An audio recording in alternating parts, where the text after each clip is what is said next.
First and foremost, backstory of why you guys are making a homemade glove, and where did this come from?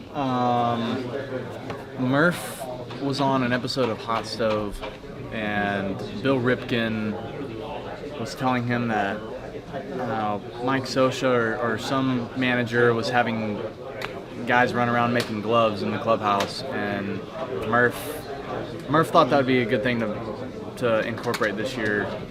So he picked me, of all people. He said, "Hey, you got any artistic talent?"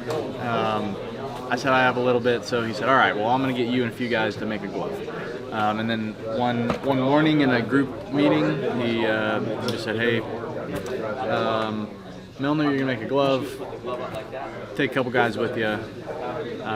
And here we are. Still not done, but we're working on it. And your locker mate drew the short straw here, huh? So Janson, how'd you get involved, and how do you feel about it? You know, I was next to Hoby, and Murph was asking who was artistic in the room. I was surprised maybe just because I was close to Hoby, he called me out, and I decided to help Hoby with it. We actually were trying to think of, how we were going to make the leather create the shape of the glove, because we actually wanted to kind of do a good job with it and not just put half effort into it. So luckily our medicine balls in the gym got replaced, so perfect idea. Hoby's idea was to cut up one of the old medicine balls, and as you see, this is like the template of the medicine ball, and then so we cut out, or Hoby cut out the main structure of the glove. Almost done. And then Vega, our strength coach, stitched it up. Somehow he has a sewing machine at his house.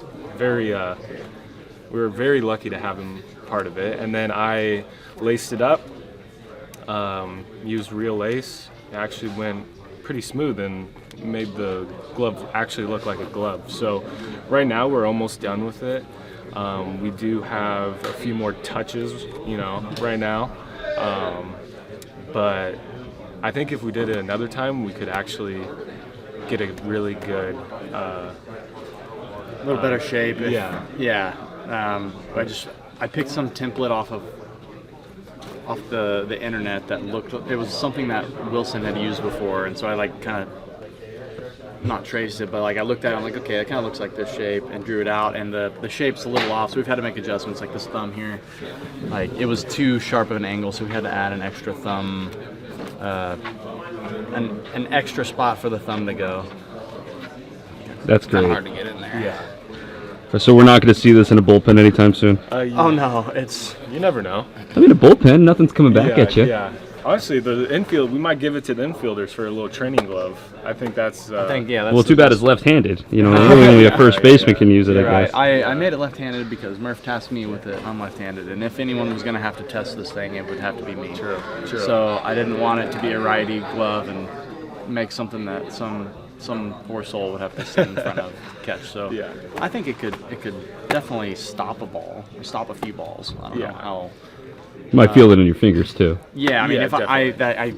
I have this big of a pocket to catch something. So, it's not pretty, but it might work. Well, it wouldn't work. It might stop a ball once or twice. Might work in 1909. Yes, for real. Yeah. So. It's definitely better than the first gloves that people ever used. So. It's definitely not catching any of our bullpen guys. So no, it's not. Well, congrats on being the artistic guys of the clubhouse, I guess. Yeah, well, it's not done. We have two other guys that should be involved with the final productions of it. They're going to be doing the designing, the welting, and the color work, whatever they decide to do to it. Yeah. Fun stuff. Yeah, we'll let them decide on that. So yeah. So.